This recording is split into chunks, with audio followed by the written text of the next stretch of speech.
Hi, I'm Nathanael Lathrop with Crosswork Productions, and today I'm going to talk about my switch from Fujifilm to Nikon and kind of let you in on what went through that transition.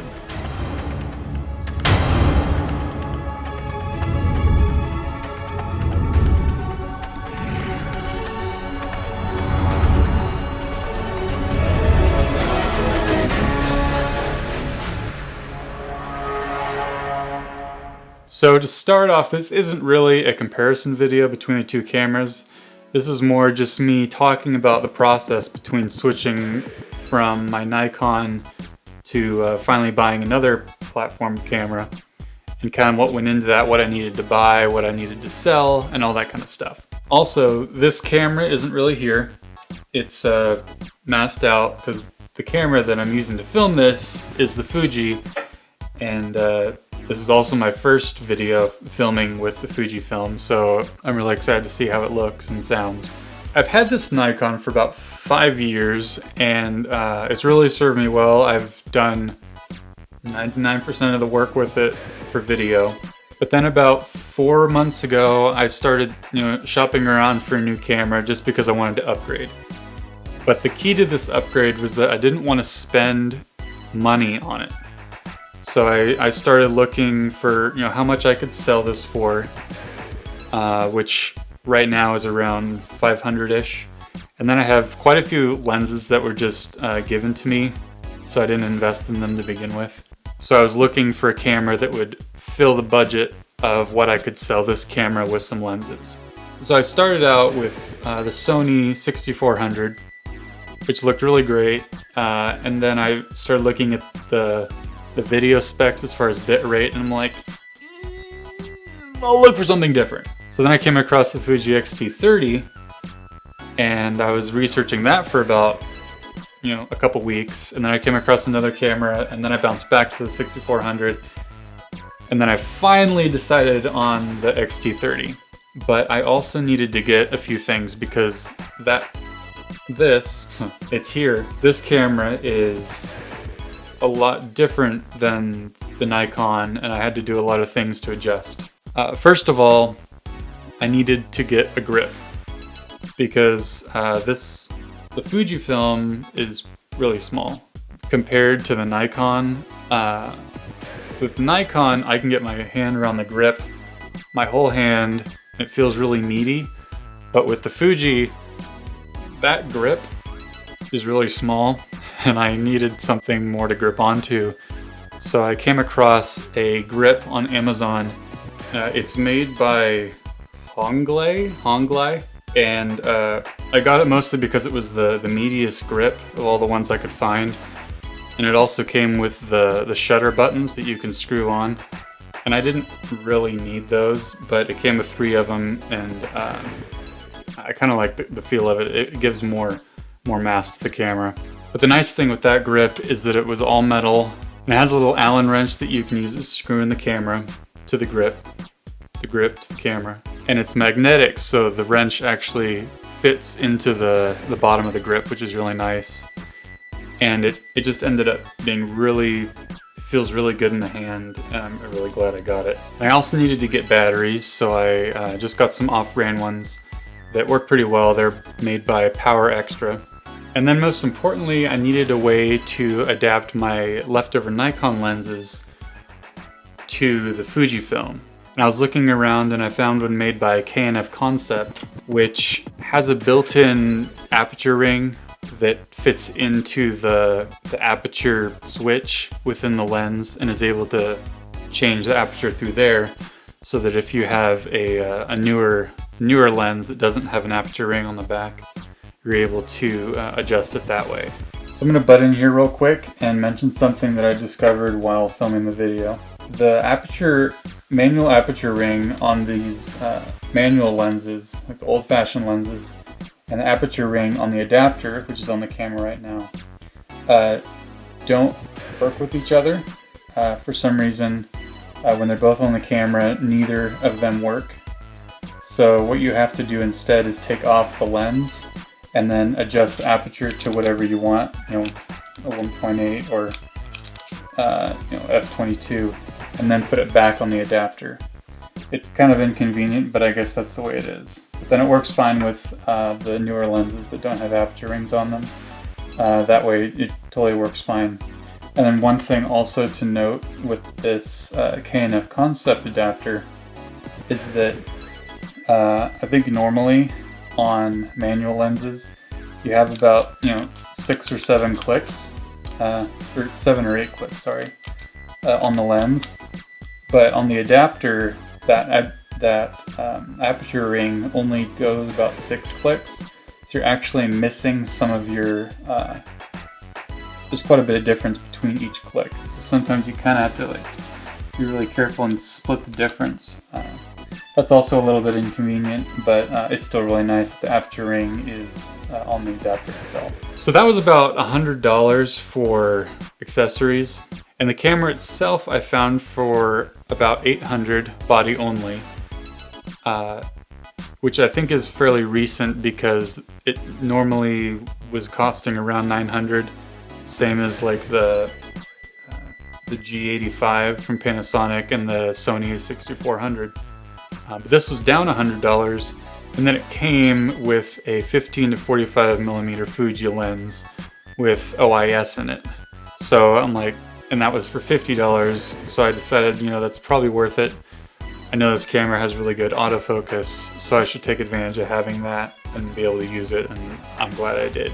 And one thing I was keeping in mind when shopping for a new camera is that this camera has 5 or 6 years behind it, so the technology has really improved. Some of the features that the Fujifilm has with its technology throughout the years being built up is that it shoots 4K, which is really nice. I haven't been able to shoot that except on my drone. It has continuous autofocus, which I'm really enjoying since I bought the lens with the body. It's able to just follow my face everywhere or whatever's within the focus box, which I'm loving. I also needed a camera that could shoot better in low light. This is pretty good in low light, but I still wanted something that could just kind of make that final trim into the noise and cut that out a little bit. So if you look at this comparison here, I set up both cameras with the same lens on the same subject and set it at different ISO settings. And as you can see, the Fujifilm is really, it definitely has the step up in the noise. The Nikon even, I sometimes see grain even at 100 ISO, which is, I'd rather not. The Fujifilm also has a higher bit rate. That was one of the reasons that I chose it over the Sony 6400, was that the Sony could shoot at 100 megabits per second and the Fujifilm could shoot at 200. And I was zooming in on some of the 200 megabit per second in 4K footage, and it was amazing how much detail there was in the shot. It also has really good color. Fuji's known for their really good color. And it also takes a step up in video when hooked up to an external recorder, like an Animus Ninja 5 or something. I don't have one of those, but if I ever do, I'll know that I'll be able to step up the performance of this camera even more, and just get a better overall image. There are some disadvantages to the Fujifilm that I was noticing that the Nikon has, which I'm really kind of missing, but overall it's not a huge deal. The first disadvantage that I know I was getting into when buying the Fuji X-T30, and it applies to the 20 and the 10 as well, is that it's just a small camera. It's really compact and it's really impressive what they built into it. It was just tiny, and I'm really used to the Nikon being able to grip my whole hand around it and having a really secure grip. I did buy the grip for the Fuji, like I said, and I do really like it. It's just a little small. However, I also knew that I had a hand-me-down camera grip from a family member, and with this, it's just an old, photography grip. But it allows me to, screw it into the camera, and then I have a really meaty grip and another grip, on the side of the camera built in, to where I'm able to just lock my elbows into my side and have a really steady shot even with a non-stabilized lens or camera. Another disadvantage is the placement of the 1/4-20 insert in the camera. It's like right next to the battery compartment that also has the SD card in it. And it's so close that when you're on a tripod, you can't just flip the door open underneath and switch a battery or switch an SD card. In most cases, you have to take the camera off whatever it's on and then put the battery in, which I think is really cumbersome. And with the Nikon, I'm just able to flip this door open, and I have a double SD card slot.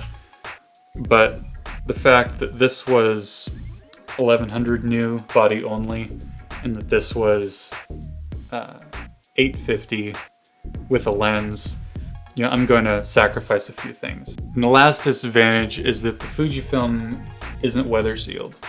The Nikon is. It's gone through lots of sweaty hands, and it's been hit by a water balloon last summer, but didn't even affect it. So I just have to be more careful with the Fujifilm around moisture. So in conclusion, I'm really happy I made the purchase of the Fujifilm X-T30. I haven't sold my Nikon yet, wink wink, but once that's sold, I will have made back what I spent on the Fujifilm, and actually made a little bit more, depending on what the overall price that this is sold for is. And then the transaction will be complete. And one thing that I do want to finish with is that even though this camera is like 5 years old, maybe yours is that old or older, it doesn't mean it has to restrict your creativity, doesn't mean it has to restrict your story. And just let your imagination go, know what you have and what your gear is capable of, and then just go from there and start building ideas from there. This past summer, I filmed a short film with this in New York called A Key to Memory. It was all shot in kind of mostly low light situations. I was only using this one lens, an f2.8, 17 to 55 millimeter.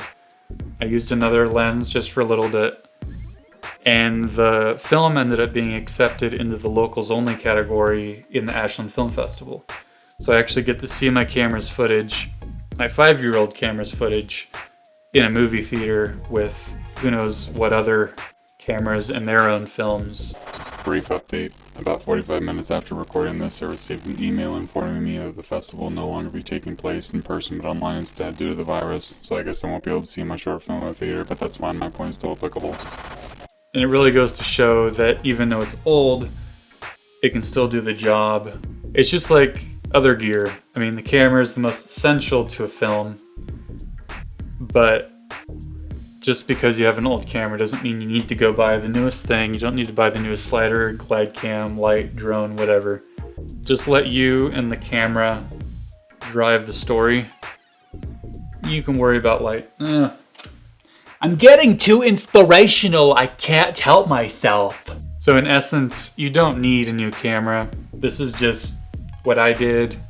I waited 5 years, shot a ton of stuff with this. Weddings, promotional videos, short films, whatever. And then I just wanted to upgrade for free. At least that's what I'm trying to do. And then we'll just see where it goes. I'm planning on going to film school this next fall, so I didn't want to invest in a mini cinema camera when I could just get something that could do a little bit better than what this could do for a lower price, and just stick with that, so I always have a camera with me that I can shoot things with. And then maybe in film school in the future, I'll be able to film with, the Mondo things and be able to tell a story with those. So I think that's it. It's probably a longer video than I was intending on, but that's kind of my journey through the camera thing recently, what I've bought, how I've needed to adapt, literally. So I hope this proved at least a little helpful for you. If not, maybe it was entertaining, hopefully. And I hope that you go out with whatever camera you have, whether that be new or old or a Canon. Just go out and tell your next story.